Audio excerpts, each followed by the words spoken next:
Hi, I'm Siddharth Talur, and this is Thinking in Love, a space where we slow down, reflect, and dive deeper into the thoughts that shape us.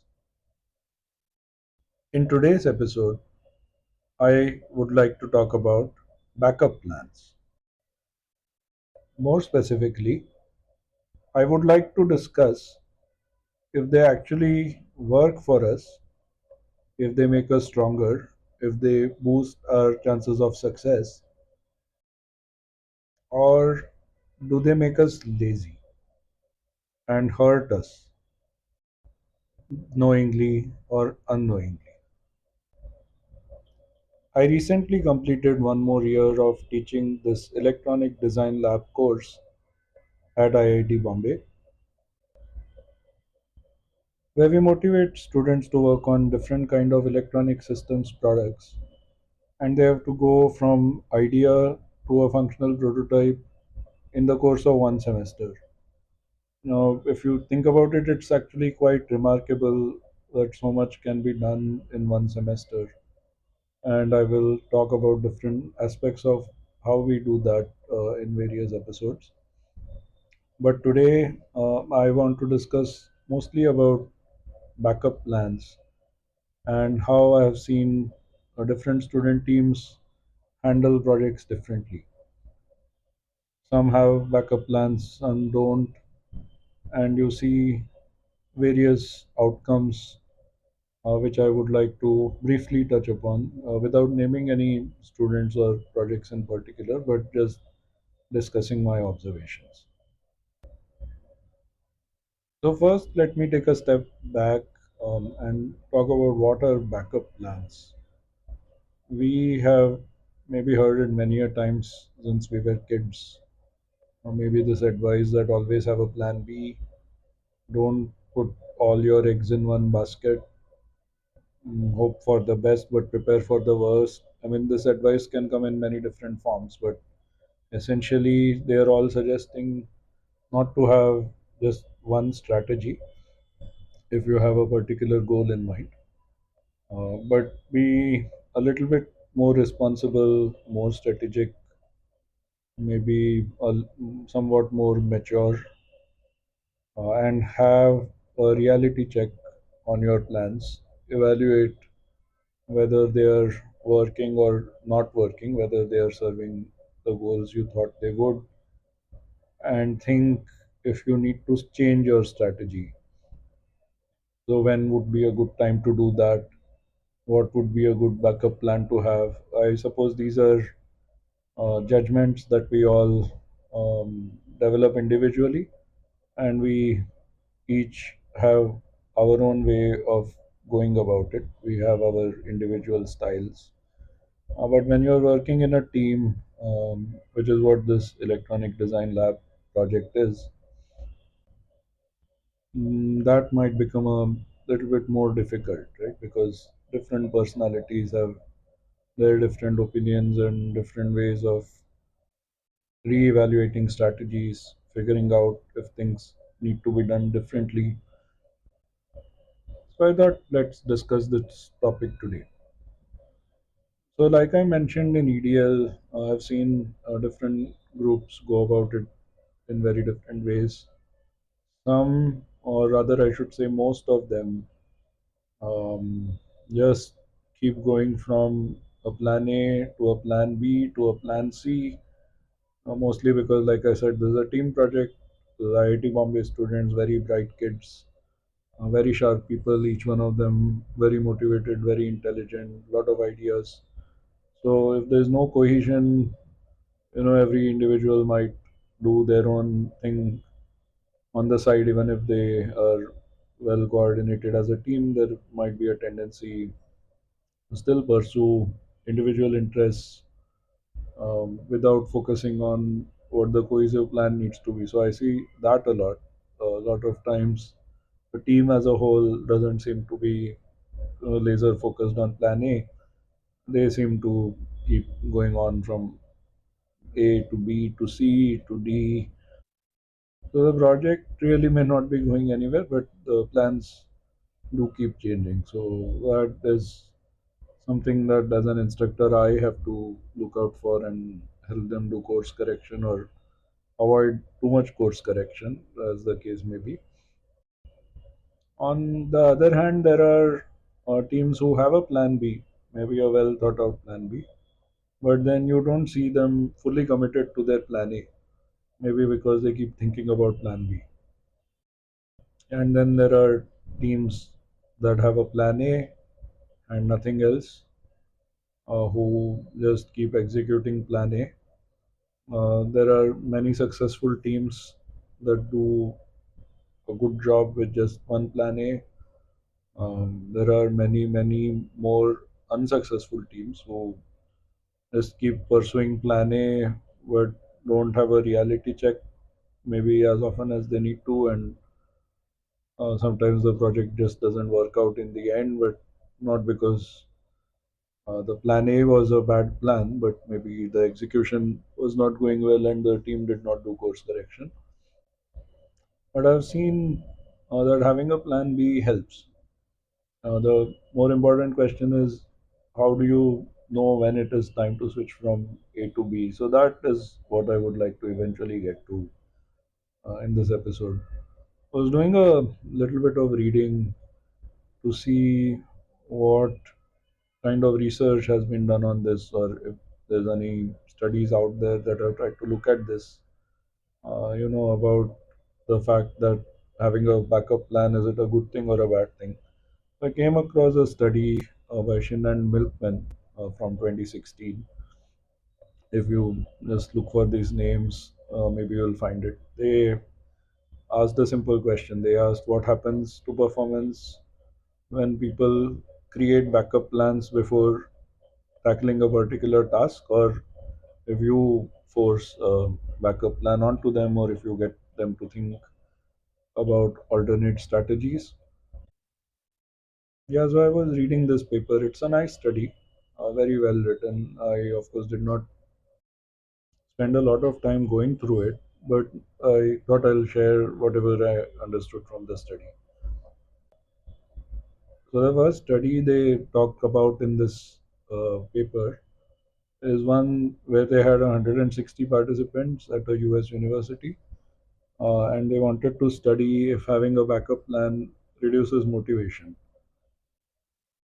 So, the task that the participants had to do was a sentence unscrambling task, and the incentive that was promised was a free snack if they have high performance.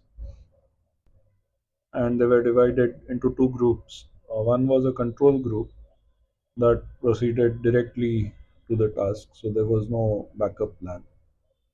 And the other group was a backup plan group who were asked to think of alternative ways to get free food on campus. So the incentive, remember, was a free snack. So if they do well in this task, they get a free snack. And this backup plan group was asked to think of different ways of getting free food. So the incentive is still there, but you don't need to maybe do well in this task that you are given, right? So in some ways, you can think of this as a backup plan. And then they evaluated how both groups performed and they compared their performance. Then there was another study that they talked about in this paper where they had three groups. So the task was still the same. There is still the sub sentence unscrambling that they have to do. But here, the incentive was that they get a free pass. So if they do this task well, then they get a free pass for a follow-on task. So there was a follow-on task which was approximately 5 minutes long. But if they do well in this sentence and scrambling task, then they do not need to do this follow-on task, right? So once again, there was a control group who did not have a backup plan, so the participants directly proceeded to do the sentence unscrambling task without any more instructions. And remember, if they do well, they don't have to do the follow-on task. Then there was a backup plan group who were asked to think of alternative ways to save 5 minutes later in their day if they fail this task. So let's say they don't do well in this sentence unscrambling task, they were asked to think if there are any other ways they can save 5 more minutes in their day later. And here they introduced the third group as well. This third group they called a goal value control group. So unlike the second group, remember the second group was asked to think of different ways to save 5 minutes. So the second group was essentially asked to come up with a backup plan. This third group was called a goal value control, and they were told different examples of how they could save 5 minutes later in their day. So these participants in this third group, they were not making backup plans by themselves, but they had this external influence, right? So they were given different ideas of how they could save 5 minutes later in the day to see if there was any subconscious influence on how they go about the task. And then there was one more study. Well, there were actually few more studies with different variations, but broadly, this one other type of study. So here they had a third group, which was a brainstorming control. So again, there was a control group that did not have a backup plan, and then there was a backup plan control, and then there was this third one, which was a brainstorming control. So remember earlier controls were either a group where they are asked to come up with a backup plan. So remember the 5 minute saving thing where they were asked to think of how else they could save 5 minutes later in the day. Or there was the goal value control who was suggested examples of how they could save 5 minutes later in the day. And then there was this brainstorming control where they were asked to engage in brainstorming before actually beginning the task. So this was not how they could save 5 minutes in their day, or not even being suggested how they can do that.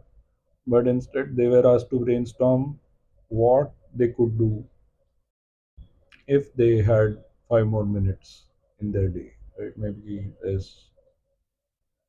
Maybe they go grab a cup of coffee or engage in a chat with a friend or call someone up, right? Whatever. So they were asked to do this brainstorming. Now, in all these studies, there was always this control group that has no backup plan. And then there are these many other groups that are either thinking about what they do if they fail because they are asked to think of a backup, or they are asked to think of some other motivation, right? So they're just being distracted. So what these researchers found was very interesting. So they found that all these other control groups, the ones that have a backup plan or they have done some brainstorming or they suggested some other ideas, all of them were found to perform worse on that sentence and scrambling task. So they were either less motivated or they simply did not focus as much as the ones that did not have a backup plan. Now, of course, this study was limited to this specific task of sentence and scrambling. But I think the conclusion that these researchers made was that backup plan can sometimes lower your commitment towards the goal. Now, that may not be what you intended, but it can have that effect. So even thinking about a plan B might make your plan A feel less important. So that is very interesting. I found that interesting a lot because I think seen that often in EDL. What was interesting also to me was that brainstorming control group. So it looked like even brainstorming seemed to lower performance. So maybe distractions are not good, right? Once you commit to a goal and have a plan, maybe some of these distractions, thinking about other things, are not good, right? That after I reflected, kind of made sense to me. Too much brainstorming may actually not be helpful. It may quite do a lot of harm instead. There was one more concept I thought I'll discuss. This concept of moral hazard. This comes from economics. This, in fact, was something I learnt about from one of an older Hidden Brain episodes. Hidden Brain is a podcast by Shankar Vedantam that is a big motivator for me to create and host this podcast. So if you haven't heard Hidden Brain, I highly recommend you to do that. And one of those episodes on, interestingly, that topic was also backup plans. Um, the host there was discussing this concept of moral hazard. So this is a concept from economics that tries to understand this phenomenon where someone either takes riskier or lazier actions because they are protected from the consequences of their actions. So, for example, in insurance, maybe auto insurance, if a driver knows they are covered for certain kinds of accidents or they have a certain type of coverage, maybe they drive carelessly. But if they didn't have coverage, maybe they would drive more carefully. Maybe in the workplace, in jobs where you have permanent positions, maybe you don't have to worry about losing your job, right? So there, I'm sure. I mean, I don't need to uh, say names or give you examples here, but I'm sure all of you might be able to relate to someone or some places at least where you have had to deal with such people, right? Who just slack off. They just don't care. I mean, their jobs are secure, so why bother, right? So that concept is also very interesting. I think that can also explain what I see a lot in the student design projects. Of course, I'm sharing my perspectives as an instructor who has taught this course in the last 3 years. But I'm sure you may be able to relate to this in context of your experiences as well. So in EDL, typically I see because we encourage more complex projects now, so there's a tendency that most groups have to first prove their design. So they have a certain design of their system in mind. And you in electronics you get a lot of these what we call as developer boards or kits. So if you want to use a particular IC or a component in your circuit, instead of making your own circuit board, I mean that's a difficult task, something that these kids learn and then do. But instead of going to that directly, first you would like to have some confidence in your design. You would like to know that what you are trying to build works, and only then would you like to invest that effort into designing your circuit board. So to do that, we get these developer kits. So these are evaluation kits of different components, different ICs. So students use these. They kind of connect all these different boards together, these different kits together, see if the whole system works the way they expect it to. And then, of course, I mean, these boards are much bigger. So the project, let's say they are trying to build something which is a handheld instrument or something, but the boards connected to each other might be a benchtop kind of thing. Maybe you have to keep it on a table. It's not small enough. You can hold it in your hand. So then, when you have to start making your own custom implementation, right, of this design that you have in your mind.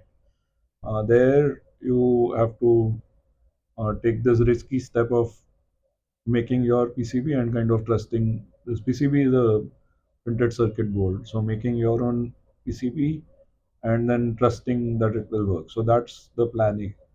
And many a times, I mean, this is a very, very common example. Many a times I see that students, because they've already tested out something with these ready-made boards that they connect to each other, they have a tendency to fall back to that when they are starting to develop this more complex customized board of their own. So they are not either not fully invested or maybe not motivated, or maybe there is this distraction because they know there's a solution that already works. So maybe they think why not and use that instead. So unknowingly they harm themselves. They get in their own way of succeeding by not following that plan A with full commitment. And I'm sure you have seen. examples of this in either your life or your profession or something else. Yeah, so let me maybe start summarizing. So, what harm can a backup plan have? One is it can make you abandon your innovation early. Maybe it gets in the way of you developing deeper problem solving skills. If you tackle the tough problem that you face in plan A and actually work to solve it, that opportunity is denied to you if you start thinking about plan B too seriously too early. And the worst, I think, impact of this is that you lose the motivation to learn from failure. And if that happens too early in your life, I think that's just a very bad thing that gets in the way of your personality development. So, like I was saying earlier, there are examples of many groups that don't have a backup plan at all. These are risk takers. They go on to do very well. They'll do all kinds of complex designs, not be afraid to try things which they haven't done before, and learn a lot. I mean, of course, it's a lot of hard work and a struggle, but they learn a lot and have the success to show for it in the end. So a lot of personality development does happen there. But like I said, there are also teams that have a backup plan and they still do well. So from my observations, I think for these groups having a backup plan somehow reduces their fear. So they are not afraid to commit to a plan A because they know they can always go to that plan B if this doesn't work out. So in some ways, it serves as a motivator. So what do these groups do differently? So like I said, I don't want to put anyone on the spot, so I'll not take specific examples, but from what I have thought about and analyzed, here are my observations for why I think backup plans work for some instances and don't for other instances. So the first observation that I have is the timing. When should you switch from plan A to plan B? Of course, this is very individual specific. This is depending, I mean, this depends a lot on how you work, how you function, how much risk you take, etc.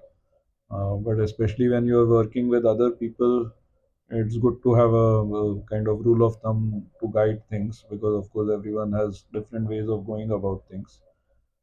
So, I suppose a good strategy could be to delay your backup plan as much as you can.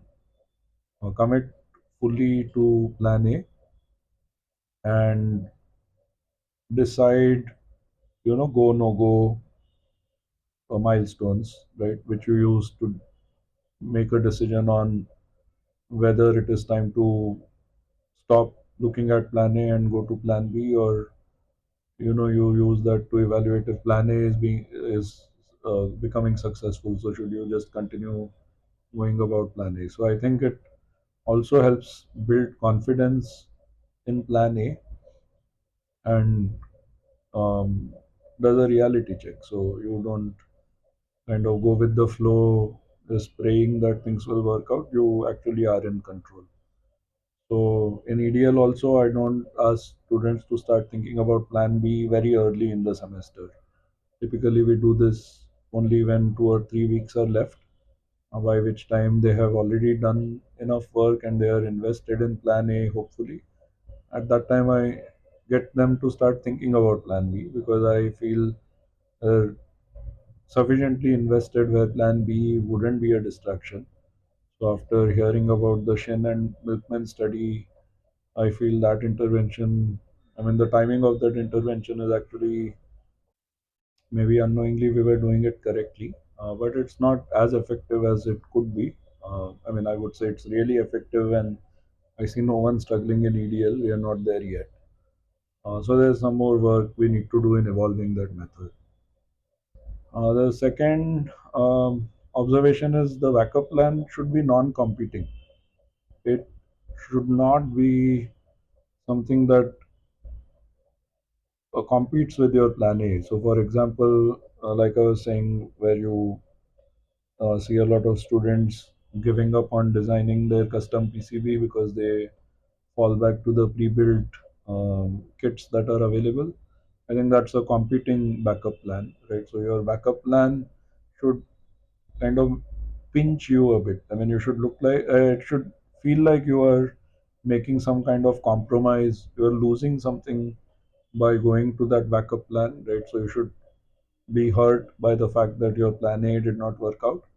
But then having a backup plan should be a saving grace, right? It should help you salvage the situation instead of completely failing spectacularly at the end. So the backup plan should be non-competing. It should not um, be a substitute of plan A. It should not come from the point of view of convenience, but it's from a point of view of compromise. You want to succeed, but you maybe bit of more than you can choose. So now, how do you manage it, right? So it should come from that kind of thinking.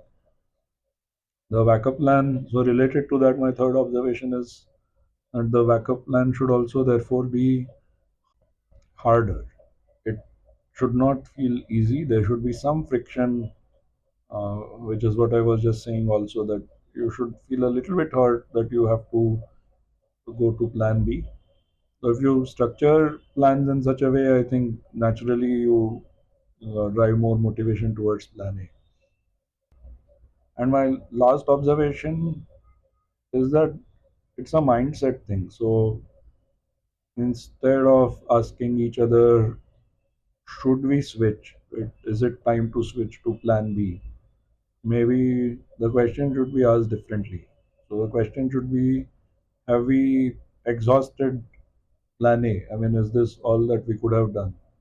Are we giving up or are we adapting? Right? So are we giving up on plan A, or can we still see within plan A, can we do things differently, etc.? So that also drives more commitment. So what I think I want to say is that the backup plan should serve the purpose, right? In this case, maybe it's learning, it's demonstrating the project. So it should serve that purpose. It should not sidestep that purpose. If it sidesteps it, that is when it is doing harm, right? So that's it. I hope you found these ideas thought provoking. That is my main motivation of doing this podcast. And I hope it will help you manage your backup plans differently. Or if you have other thoughts on backup plans, maybe you do something that works for you that I did not talk about. I hope you will reach out and share that with me. So let me stop here now, and I hope to see you again in my next episode where I'll discuss some other topic. I'm Siddharth Tallur, and this is Thinking in Loud.